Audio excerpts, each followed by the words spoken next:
Wall Street Memes Casino. I'm fine. And Sportsbook. Get a sign-up bonus of 200% up to $25,000 when joining today. Sign up now. Terms and conditions apply. Vote for IFL in this year's Sports Podcast Awards. Go to www.sportspodcastgroup.com and vote for us in Best Combat Sports Podcast and the Diverse Voices Awards categories. IFL Pod, available across all major streaming platforms now.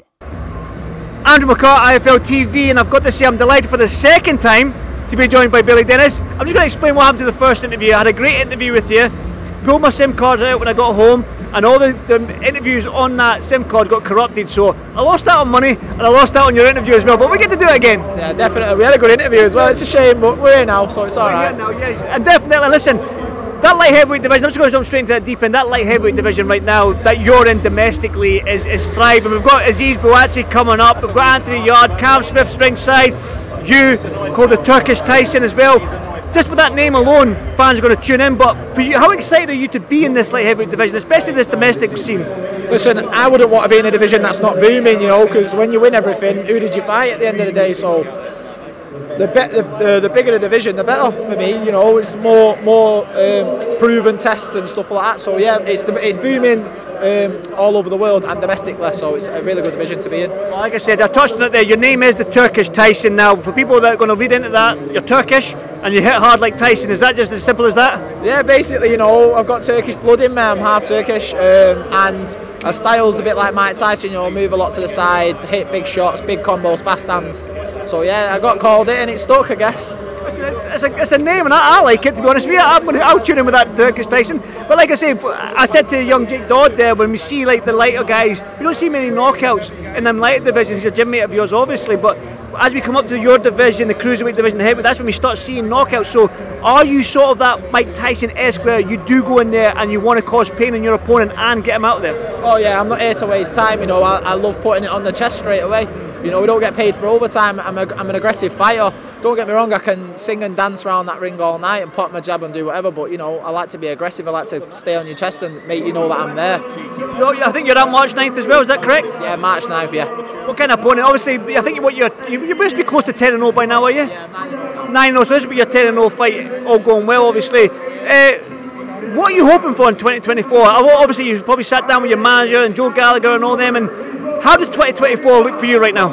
Well, you know, I had a 6-month out last year due to certain circumstances, so this year's about getting busy again. Like, I want to get a good 4 or 5 fights under my belt and then start chasing names and rankings and this and that, you know. I just want to get a few fights under my belt, get back in my rhythm, and then we're ready to go. I'm glad you said chasing names and chasing rankings. That just brings me beautifully on to the Deniz and Bouatsi fight.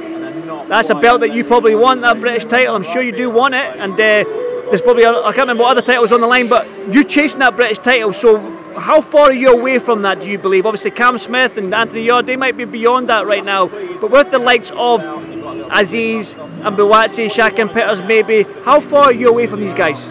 That's all up to my manager, you know. I'd fight anyone right now, I'll fight him tomorrow, you know. I come from a kickboxing background, where as game as you come, sometimes you don't know who you're fighting till on the day. I'll stand in there and I'll fight 3 guys on one day, you know. That's how it is, so I'm one of them kids, you know. I'll fight anyone, whenever, wherever, so whenever Kevin feels I'm ready for them people, I'll be ready. Again, when you look at that fight, can you pick a winner? Like Deniz, he's got more of that. It's probably similar style to maybe you if I'm thinking about it, but then you've also got Joshua Bouatsi, who's got that Olympic pedigree or that amateur pedigree. So as a boxing fan, not just being in the division, how do you see that fight? It's a boxer versus a fighter in my eyes, you know. The boxer's got to outbox him, but the fighter's got, Deniz has got to stay on Bouatsi's chest and make it uncomfortable, not let him box, you know. And Bouatsi's got to let him, keep him at range and keep him away from him. It's a very big 50-50 fight, but I think Bouatsi's not fought for a long time, so I think due to inactivity, Deniz might nick it, but you never know. Like I said, it's a 50-50 fight. I think Deniz nicks it. Listen, I've got to obviously ask this. I know that you go and spar Beterbiev'S, right? Well, I think we spoke about the first interview. We'll not go there, but you do go over and spar Beterbiev'S. You go over to Canada and you get round in with him. Now, you've seen his fight with Cam Smith, and I'm looking at the way you described your style, this sort of like setting your chest. When I think of Beterbiev'S style, I'm like, Do I have to pay to watch these spars? It seems like it would be a nasty little spar. Listen, you could ask Beterbiev'S coach, Mark. He called me crazy the first time we sparred because I stayed in the middle of that ring with Beterbiev for as long as I could, for as long as I spar. I come out with a few black eyes and cuts, but I still stood there for, I'm not letting this guy bully me. It's just an ego thing in my own head, like, no, I'm coming here to get rounds off you, do you know what I mean? So, but yeah, we had some good spars, we had some good wars, I'll say that. I'll tell you what, Billy, that will stand you in good stead, right? Because Beterbiev right now is the monster guy, probably the scariest guy in boxing right now, other than Inouye maybe.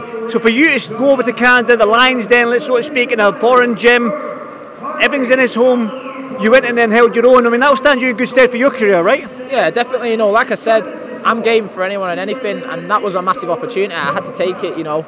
It involves me on levels, so when we went over there, I remember me and Callum Simpson was like, oh, what if he knocks us out in the first round? Because we was hearing that he's knocking sparring partners out and people don't last, and then we was only supposed to be there for 3 weeks, and because we was doing so well against him, they asked us to come back instead of inviting new sparring partners who could get knocked out. We was trying and we proved ourselves were there to get asked to come back, so that just says it all. That's all I have to say, we got asked to come back. That's it, and I reckon if he's asking you to come back, you've obviously proven and shown something. One final one from me then, Billy. Obviously, again, people might not know who you are, you're still fighting on maybe these small hall shows, but I'm guaranteed you're definitely going to come up in 2024.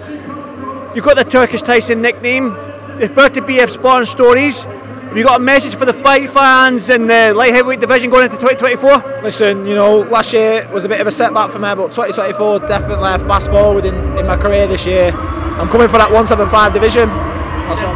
I can't wait, Billy. I'll be keeping a close eye on you, my brother, and I'll see you in the next one. Thank you, man. Thank you. Wall Street Memes Casino. I'm fine. And Sportsbook. Get a sign-up bonus of 200% up to $25,000 when joining today. Sign up now. Terms and conditions apply. Vote for IFL in this year's Sports Podcast Awards. Go to www.sportspodcastgroup.com and vote for us in Best Combat Sports Podcast and the Diverse Voices Awards categories. IFL Pod available across all major streaming platforms now.